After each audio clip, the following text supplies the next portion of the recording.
Ladies and gentlemen, boys and girls, children of all ages, from the independent scene to the main event of WrestleMania, welcome to the Robert Sports Show. I'm your host, Robert. Alright, WWE Bash in Berlin review. They announced that this is the highest grossing arena show in WWE history, which I kind of wonder about that stat, but, you know, I'm not going to try to dig into it. Grossing, ticket prices are so high, I don't really know, but 13,149 was the announced attendance. First match, we had WWE Championship on the line champion Cody Rhodes taking on the one and only Kevin Owens. Michael Cole said this was Owens' first world title match in 2 years. Rumble 2023. I'm like, I actually had to go do the research, and it actually was. I was shocked. I didn't realize he missed one of the tag titles for so long. A few big moves here. Cody did a big suicide dive on Owens on the outside. Cody's knee went to buckle as he climbed the rope. What brings this back up is you remember on SmackDown, Cody talked about that knee, or Kevin talked about that knee, and there was an issue. You kind of saw it here, but the killer instinct that Kevin Owens has had in the past, he didn't have at that moment, which I think by him pausing and not taking advantage of that definitely hurt KO in this match. He didn't want to attack him. Owens did eventually hit the knee on the outside. Owens goes for a swanton. Cody gets his knees up and to the midsection, and then KO gets the loss. They did mention that Kevin Owens, no singles titles in 7 years for Kevin Owens, which is, again, a shocking number that I had to go look up. But Cody Rhodes was able to retain his WWE Championship here. I didn't even give it a 4-star. I thought it was a great, solid match. We know how good Kevin Owens can be. We know Cody is obviously coming into his own. What he has done over the past, I would say, 6 years, when he left WWE, way before All In, way before AEW, and bet on himself, he took the Stardust character and threw it in the trash, became Cody Rhodes, went off and did his thing in New Japan and Ring of Honor. I love going back to that 2017. Dave Meltzer was asked by a fan, can Ring of Honor sell 10,000 tickets? Dave said not anytime soon, and Cody took offense to that. So the fact that Cody took that on his shoulder and kind of brought his dad out in him and the knowledge his dad gave him about the business and stuff, the business side of the business, and did the All In, help start AEW, and then go back to WWE to get that WrestleMania moment to win the one title. You know, obviously titles his dad was able to win. The one title his dad didn't win. You know, I think Cody's going to go full circle. I think once he's done with WWE, he'll go back to AEW. He'll go back to what he began and kind of be that. I think he'll be that Dusty Rhodes that was to WCW. Cody will be at AEW when Cody's in-ring career is done. My opinion. So 4-star match there for Cody beating Kevin Owens. Next up, we have the WWE Women's Tag Titles on the line. So in these Women's WWE Tag Titles here, we had the champions, the Unholy Union, which is Alba, Fyre, and Isla, taking on Bianca Belair and Jade Cargill. I don't like the fact that we just keep pinging the title back and forth. So, back at Clash at the Castle, we had a triple threat match involving Shayna and Zoe Stark and these two teams. We gave the title at that point to the Unholy Union. Bianca and Jade had won the title from the Kabuki Warriors back at Backlash. It's just like we keep just piecing canning this title back and forth. Let's see here. And then on Friday Night SmackDown, it was by DQ that Bianca and Jade won. And then now here we have again Bianca Belair, Jade Cargill. I'm sorry, Bianca Belair is one of your top women wrestlers. And you have her doing tag stuff with Jade Cargill. I get the idea of putting Jade Cargill over here, but one thing that I've noticed about this tag team is when they win, Jade gets the pinfall. When they lose, Bianca eats the pin. Jade has never ate a pin. So it's like, it doesn't make a lot of sense to me just ping-ponging this title back and forth. I don't think that's how, if your goal is to build Jade Cargill up, pinging the piece of the tag titles like a piece of candy isn't going to do it. If you want to build Jade Cargill up, do exactly what you're doing with Julia in NXT. One appearance so far, really, and she looked like a badass. Jade Cargill should be that. Jade Cargill should have won Women's Money in the Bank. Jade Cargill should have won the Royal Rumble. But you've already failed twice on that. You bring her in straight to the main roster after, 6 months in, quote, rehab or whatever she was in, training, and you haven't done anything different than what she was. I'm kind of curious about that. I mean, really, there was no big spots in this. We had Fyre, Alba, and Isla playing tug of war with Bianca's hair. Bianca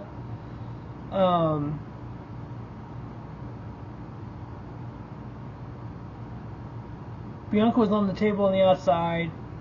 Fyre, and Dawn went to attack her. Cargill pulled her off the table. They blindsided Cargill at one point, and then Jade Cargill gets the pin on Isla, all this in 12 minutes. So it was like, I ended up giving the match 3-star, but that's a generous 3-star for me on this match. I just think it was just kind of another piece of the candy, changing the titles, giving Bianca Belair and Jade Cargill the women's tag titles back. But we'll see where they go from here, if there's anything more to this feud. Next up, we had the strap match, CM Punk versus Drew McIntyre. Now, it's a little iffy on the rules here. Physical contact made because they had the lights in the corners, and if you touch the turnbuckle, one color for Drew, one color for Punk. If your color comes on and there's physical contact, it resets. Well, Drew McIntyre, full offense to start the match, was just way on the way on Punk with the strap. Punk hits a GTS, which in the process of McIntyre touching so reset the lights. Punk didn't hit a corner. They fought on the outside. Backdrop Punk by McIntyre on the announce table. Punk sets up another table on the outside. He gets in the ring, gets claymored. Punk dragged Drew to come in the ring with the chair, which was a DQ of the match, I think. I think they said that, I don't remember. McIntyre put Punk through that table on the outside, which the referee didn't see who set it up, so you really couldn't call for a DQ on it because it was there and he went through it. Now here's where it came interesting. Punk started hitting corners behind Drew, because Drew's hitting corners, and McIntyre's carrying Punk, and McIntyre's hitting it and turning, and Punk's hitting it. They got the 3 corners, each of them did. Punk hits 2 GTSs on Drew in the center of the ring, and then hits the 4th corner. Physical contact should have stopped that, I thought. So I was confused on how Punk's lights were able to stay on when there was physical contact between him, because he had 2 GTSs. But yet, Punk was able to... I thought the idea was to beat your opponent down, then hit the corners. Not hit 3 corners, hit a couple GTSs, and go back and grab that 4th corner. So I was kind of weird on that, because I even rewatched the beginning of the rules, and this hit physical contact. I wasn't sure if it was because it wasn't Drew contact on Punk, or exactly what why that was done the way it was. But anyway, Punk ends up winning the match. I ended up giving it 3.5 star. I know Bad Blood's coming up. There's probably going to be Hell in a Cell with these two. Honestly, to me, this feud is kind of just, at this point, it's kind of a moot point. You had Punk cost Drew so many title matches, and then you have... Now they've had 2 matches, it's 1-1. So there's going to be a 3rd match. It's going to be Hell in a Cell. It's going to be a Bad Blood. They just got to... I haven't watched Raw yet, so they may have already set up for it. I don't know. But it's kind of like, we just get this feud over with. Good grief. Fragile Phil's going to get hurt again, and we're going to start the clock all over again on it. But I give that match 3.5 star. Next up, we had the mixed tag team match. We had the Terror Twins, Damian Priest and Rhea Ripley, taking on Judgment Day's Dominik Mysterio and Liv Morgan. Yeah. Liv talked a lot of cheap shit on this to Rhea and got her ass kicked for it. Rhea had the leg scissors on Dom in the ropes, which actually didn't count because it had to be man on man, girl on girl. McDaniel comes out to help. Rhea takes him out. Carlito comes out. I think either Priest or Rhea took him out. You had the Judgment Day with, because they came out, Balor and everybody, they actually get the victory here. Oh, sorry, the Terror Twins actually got the victory here despite them coming out. I give this match 3.5. It was an okay match. I just want to see one-on-one Dom Mysterio and Rhea Ripley, and I want to see Rhea just destroy him. If y'all remember the way back in the day, you had Batista and Rey Mysterio, and Batista grabs Mysterio's face and goes, "You were supposed to be my friend," and just chucked him into the barrier. I want to see Rhea relive that moment to Dom. "You were supposed to be my friend," and just chuck him into the barrier. Can we please redo that, WWE? That would be awesome. I hate Dominik Mysterio. But yeah, the Terror Twins, Damian Priest, Rhea Ripley get the victory here. We'll see where this feud goes from here. Obviously, it's going to continue. I eventually believe we get Finn Balor against Damian Priest at some point. I think we might get Mysterio versus Rhea at some point as well. And then our main event, the WWE World Heavyweight Title on the line, champion Gunther, taking on Randy Orton. Gunther, obviously, before his WWE days when he was Walter, wrestled in Germany at WXW, wrestled in Rev Pro and Progress in the UK, was one of the top draws of independent wrestling at that time. We know how great Gunther is. He is even better as a freaking WWE champion. I think he should hold this title. I think he should beat Roman Reigns' record of holding this title. Just don't even give it up. Just 4 years down the road. Oh yeah, Gunther's still champion. Randy threw Gunther into the steel steps. Randy was able to fight off a lot of the chops and kind of get his own going. Randy wasn't getting overpowered by Gunther, and if anything, Randy was kind of overpowering Gunther a little bit. High impact moves, these two are just going at it. 34 minutes this match lasted. I mean, there were so many good parts to it. So many times you're like, Randy's going to win the title here, and Gunther's able to kick out. So many times they're going, it's over here, and Randy kicked out, and Randy just didn't give up. Seeing the fortitude of Randy Orton here was just absolutely amazing to see. Kind of the Randy, kind of the heyday of Randy Orton, the legend killer kind of Randy.